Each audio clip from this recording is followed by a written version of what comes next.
Hey Jerry, how you doing today? Hey, Jason, I'm good. How you doing? I'm doing really well, thanks. We're here to Nice. talk about zero trust. Favorite topic, man. That's my favorite topic. We can talk about it all day long. So It's- specifically, we're really so Jerry and I have been thinking about and talking about the interactions between these different components in a zero trust system, and in particular, part of the policy model discussion was discussion in the book around these various triggers and how there are things that happen in our systems in our world when users are accessing resources, and we want to think about what happens when those things happen. How does a zero trust system and the ecosystem of IT and security things react and respond, whether it's reactively or proactively, if you can proactively respond, but you know what I mean. So that's kind of the structure for what we want to talk about. And we're going to put up a diagram from the book real quick to kind of refresh everyone's memory around this. And if you recall, we've got, of course, the two main components. The primary components we're talking about are the policy decision point and the policy enforcement point.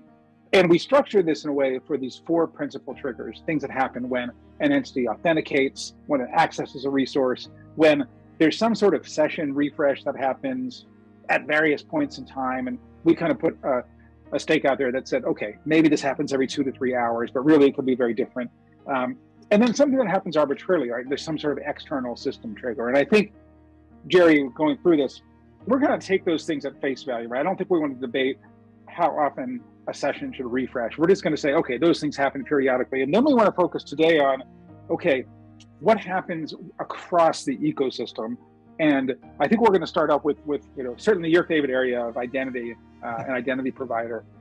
So let's dive in. And the way we're going to try to structure this is we'll think about, for each of these four triggers, what happens for the policy decision point, the policy enforcement point, and other elements of the system. So let's kick it off, Jerry. So what happens when an entity authenticates to an identity provider? oh wow, that's you kicked it right into the message. Thanks. We're going 100 miles an hour right now. Yeah, let's just go. Yeah. So, I mean, I think when you start thinking about the PDP and when you are authenticating against an identity provider, an IDP, the initial context is really, well, the initial thing is the context associated with the identity, right? So however you are authenticating, right? We talk about authenticating multiple ways, right? And it's not always just user ID and password. It's multiple ways to potentially authenticate. But when you start the authentication process, the PDP has to not only consider that whatever the authentication is, but all the risk and all the elements that are driving when you're authenticating, how to ultimately provide the context to the PEPs so they can enforce that, right? So it's if I were to make it simple, my long-winded answer to a simple answer: identity, context, and risk, right? You bring those into the authentication process. Now you know where you're starting. That's the PDP that's going to drive that. At least that's the way I see that, Jason. Yeah. So clearly, during the time of authentication, because the PEP is either directly or indirectly communicating with or getting information from the identity provider, that's when it retrieves this additional contextual information, group membership or attributes, or whatever it is, and then it uses that as part of the policy evaluation. All right, let's talk about the policy enforcement point. From my perspective, it doesn't actually do anything at the time of authentication because, again, there's so many different life cycles. But if the life cycle is, I'm an end user, I have a zero trust client running, I turn on my device in the morning and I authenticate through the zero trust system, I may not actually access any zero trust or any PEP protected resources for hours. So there's no direct action, but I guess the PEP will get indirectly information from the PDP through the control plane, whatever that happens to be, around this, but it's definitely not a direct step. Yeah, no, I definitely don't see the PEP driving this process, because it, again, if you look at it from the next level, when it's actually at the access trigger level, when a user is actually attempting to access that resource, that's when the PEP is getting involved. Certainly, to your point, not at the authentication level. Right. Okay, so then great segue to the access trigger, and we'll do the easy one first, which is okay. How about the policy decision point at the time of access? Well, that's if the authentication process has taken place and you have the contextual information provided um, uh, to the token or however the authentication is carried over. At that point, the policy is already written. So if you think about the PDP, the policy is already written and is already defined. So if you're using the policy model that we've talked about, now the access point just really is going to evaluate the context that's given, and then define whether it should be step-up authentication or just simple multi-factor authentication because of the access is protecting. That again goes back to the policy. So now the policy model or the policy at the access trigger level is helping to define what do I do next, or do I just allow access because they meet all of the policy requirements. Right. So if we think about this, I agree that at the time of access, the policy enforcement point is not in the flow. And in fact, I'd argue that the PEP isn't even aware that an identity is accessing, because the access happens across the data plane, not the control plane.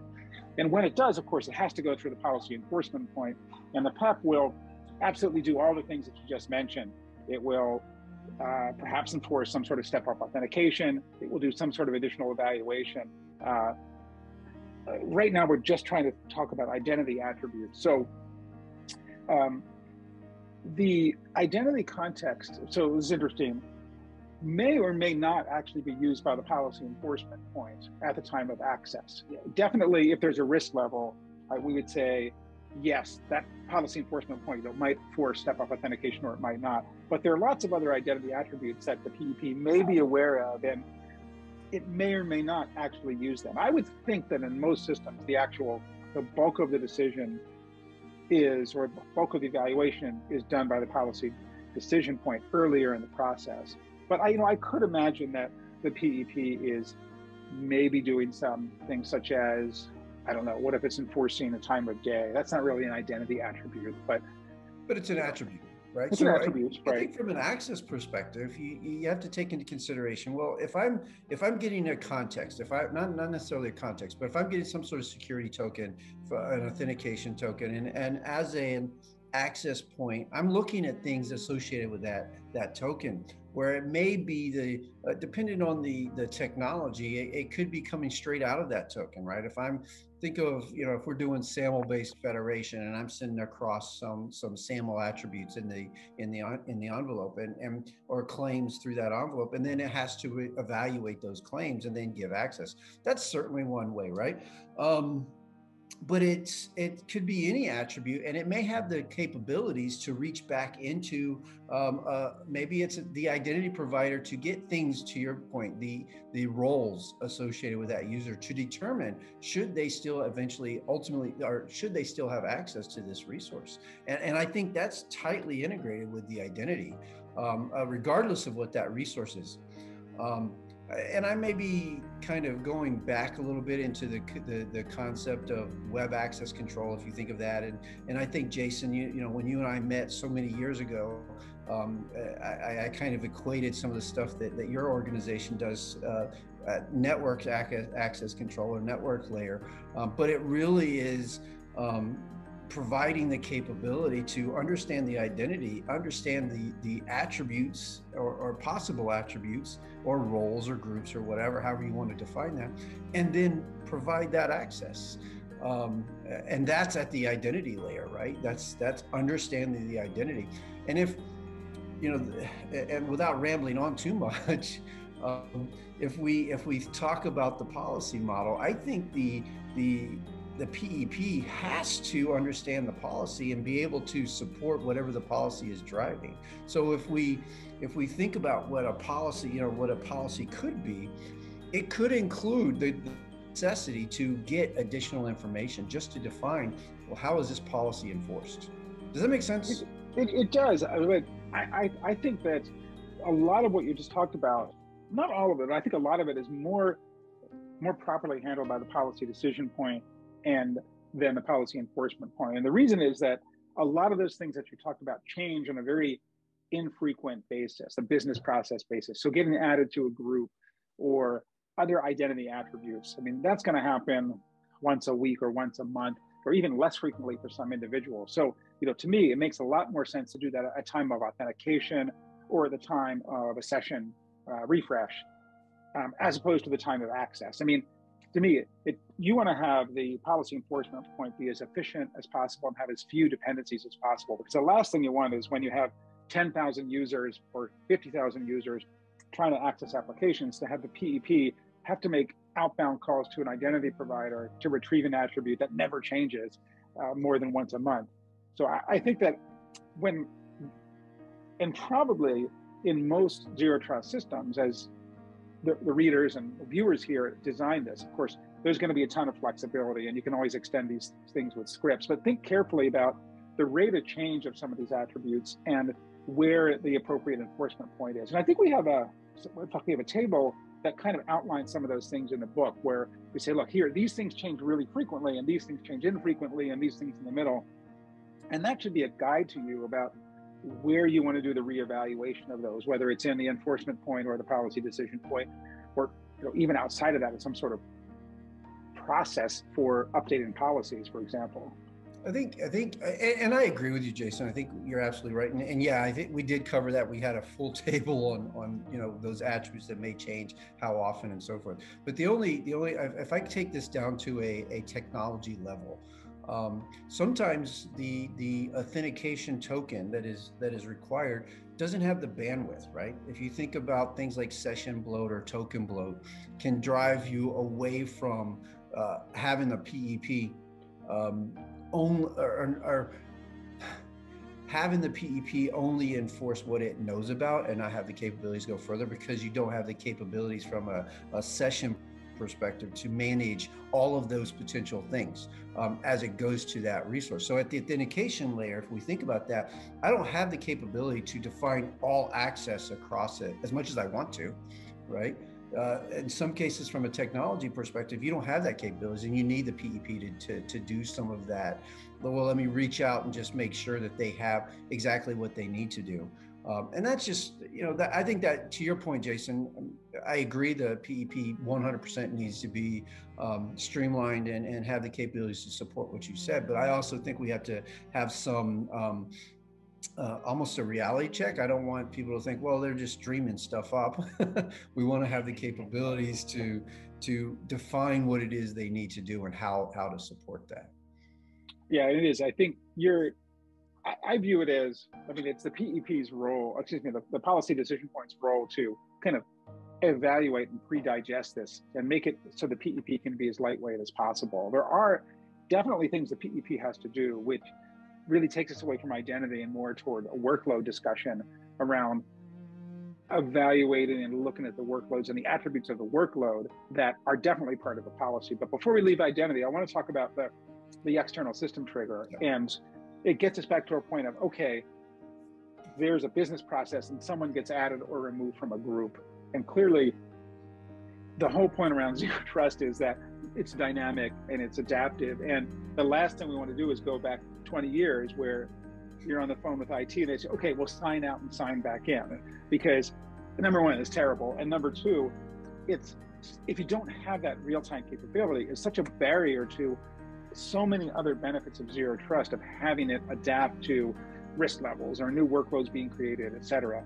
So if we think about that, clearly, if someone gets added or removed from a group, there needs to be some sort of policy reevaluation, which immediately leads us to, okay, well, the PDP has to do something. And clearly the PDP has to get notified or be made aware of this in some fashion. And maybe hopefully it's not polling the identity provider, because that would be terrible. There's got to be some event-driven mechanism, right? Whether it's an API call into the policy decision point that says, hey, something changed for user XYZ, or there's some standards like a SCIM standard that could be used to push that to the PDP, which is a subscriber. That's a much more scalable and sane way of doing it. And then you got a beautiful system where if something happens to your identity provider, the policy decision point gets notified. It can look at this and then it can reevaluate and say, oh, Jerry got removed from group X, I need to tell my policy enforcement points, here's the new set of network entitlements that Jerry gets. No, I think, so I think I think that's the perfect end state, right? Is where the PDP is really driving those policies, and the PEPs are doing nothing but enforcing them. But as I think about the external trigger, one of the other things, and Jason, I don't think you specifically mentioned this, is the PDP obviously, and you did mention the reevaluation or the management of what that policy should be now based on the external trigger. But then having the capability to do something like, from an identity perspective, kill whatever, not necessarily kill, but it let the enforcement points know that, hey, this session is expired, and how they do that to support that, so that it does force the user to potentially either re-authenticate or get a new session token from the PDP, as opposed to maybe it's, more authentication or whatever that needs to be, just to ensure that the policy is enforced at the PEP. That's right. So clearly, and remember, there is a control plane channel of some sort. That's a pre-definition here, or a prerequisite. So clearly, the policy decision point needs to have a way, in pretty rapid fashion, in near real time, to tell the enforcement points, hey, this session's expired, and ideally it would be, and by the way, here's the new session token or session information for this identity, so the enforcement point can then start enforcing that. Behind the scenes, most of that, hopefully all of that, will happen transparently to the end user behind the scenes. I suppose there could be an additional prompt for MFA or credentials, but that needs to be something the enterprise can design and choose to do or not. 100% agree. Yep, yeah. Absolutely. All right, so why don't we pick another one? We talked a little bit about, we talked about identity extensively. You want to talk about devices, endpoints? Sure. In a similar fashion? Yeah, let's talk about devices, endpoints. I'll let you start that off with the authentication side.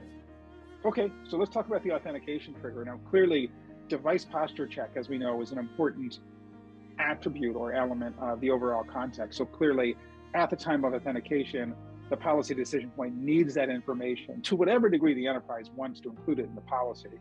And whether that's captured by a local agent on the user's device, or maybe it's captured or fed to the policy decision point from some sort of endpoint or mobile device management system, that information should be part of any good zero trust policy. And it can be really simple, like, is this a corporate managed device? Or it could be much deeper, like, hey, is our antivirus running?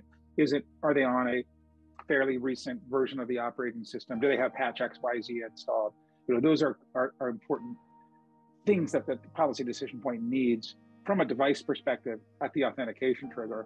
And like the identity perspective, the policy enforcement point really isn't even aware of and involved with the authentication trigger. It doesn't do anything because it's waiting for the policy decision point to go through that process and then tell it, okay, here's what this identity has access to.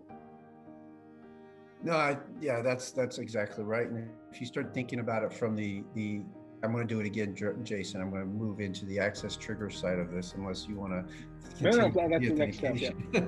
But I think much like the identity side, that the PDP should have very little interaction at the access point, because at that point they've created that session or that token, or the authentication layer has been created for that device, and then the access point or the PEP for the access would then could utilize that device's authentication session to drive, do you have access according again to the policy as written. So I think it's very similar to an identity problem, but now we're just really at the device level. And if I take that a step further, you mentioned potentially an agent, right? So you could have an agent, or then there's the other side of this, where you have potential a gateway or some sort of proxy that's driving how that device is getting access to that resource, and maybe that becomes the PEP in that instance. Mm-hmm, mm-hmm. I think that if we think about what happens during access, one school of thought might be, well, my policy enforcement point doesn't really need to know anything about the device, because the policy decision point knows everything it needs to know. It made a decision, and all I do as a PEP is say, okay, they're allowed to access these things, they're not allowed to access those things. And that's a perfectly valid perspective.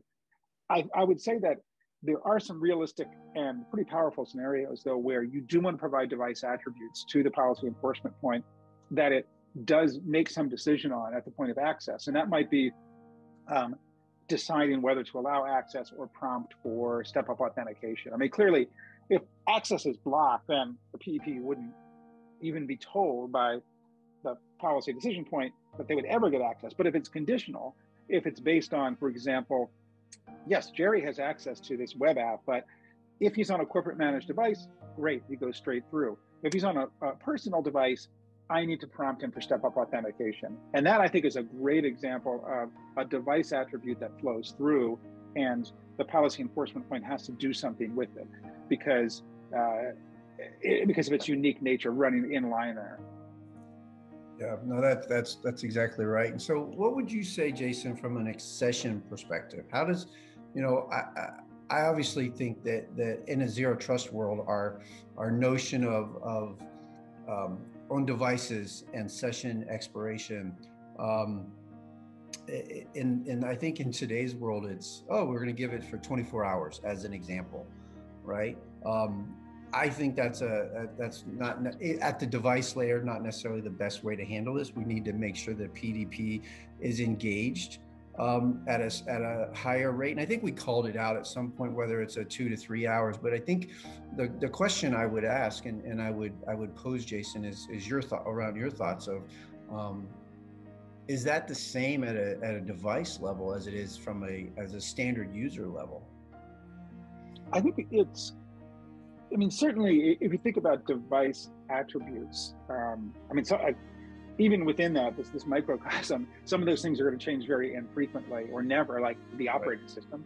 Some of them things will change modestly frequency, like the operating system version might change once a month. And some things might change very frequently, like, is your antivirus software running? And I think that as a policy designer, you have to think about, okay, well, number one, what capabilities do I have on the endpoint? And what's my risk model? What am I trying to do here? Because clearly, checking for the antivirus running at the time of authentication is a very reasonable and worthy thing to do. Is it worth checking that every couple of hours? Probably, because it's good hygiene. Would it be worth checking for that every 5 minutes in case you'd have to think about what are you defending against? Well, I got a malicious user who knows that AV has to be running when they're signed in, and then they exit. Presumably they have admin rights. They would kill the antivirus, and then I don't know why they would do that, but they're trying to do something malicious. It's security teams implementing this have to understand these are tools, and they have to make the decisions based on the capabilities of the platform they chose, as well as what their risk model is. I think that if your session refresh is on the order of magnitude of hours, 2 to 3 hours or 24 hours, might be reasonable. You should definitely refresh the same set of device attributes that you do at authentication time. There's things that it doesn't make sense to do at, I would say, more frequently than that. And I think those things would definitely happen by the PDP, which is driving the policy refresh. And the PDP is, as an enforcement point, doesn't do anything other than, at the time the session refreshes, gets an updated set of tokens from the PDP. And I'm going to play devil's advocate to myself. Yourself, okay? Myself, because obviously coming out what I started with, and you obviously talked to that, and I want to add some color, I think, because if you think about the notion and what the PDP should be doing in the constant evaluation of what's happening across the entire zero trust architecture or environment, bringing in additional risk information to drive that, to determine, oh, wait a minute, I've noticed, or there's been signals provided to the PDP to say that this machine is doing something that it normally doesn't do. I have an agent that's, there's traffic going out and is sending traffic out to some unknown resource or some malicious IP or known IP that's out there. So it now needs to just come in and evaluate that, and continuously evaluate that. Granted, I think that gets to our external trigger session of that, but maybe not. Maybe it's just a part of what the the device and the potential agent or the consistent access through a gateway is feeding it. That all of that traffic is now being monitored and managed, and now it ultimately is evaluating and say, oh, I need to change that, and then it cause that session to expire so that they are now forced, before they do anything else, to reevaluate or re-authenticate or whatever that needs to look like. That's me playing devil's advocate to myself. But I think you're definitely touching on some of the other areas that around maybe it's an endpoint management system or a SIEM or something like that, where those things could definitely detect anomalous events. From a narrowly focused device perspective, definitely there are device posture changes that the device itself might notice, or if you've got a zero trust agent running on the device, it could notice, and then maybe proactively tell the PDP, hey, something changed here. You need to refresh my token. So for example, the antivirus solution, you might have a zero trust agent running on the device that every 10 minutes is doing this really quick check. Hey, is AV still running? And if it's not, then it could tell the PDP, hey, something's changed here. You need to reevaluate. Now you always have to take things that come from the device itself with a grain of salt, but if it's telling you something's wrong, clearly it would make sense to reevaluate and refresh the access tokens. All right, I think that was a really good kickoff to this discussion. And we painted this framework. We talked about these 4 triggers. We went through really just 2 of these 2 aspects: identities and endpoint and devices. I think it feels like we should do a part 2 on this, Jerry, where we talk about a couple of other aspects of the security ecosystem. What do you think?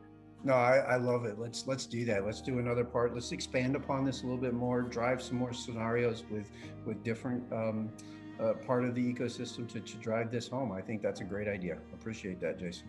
All right, we'll do that. Well, until next time, folks, thank you. Have a great day. Have a great day.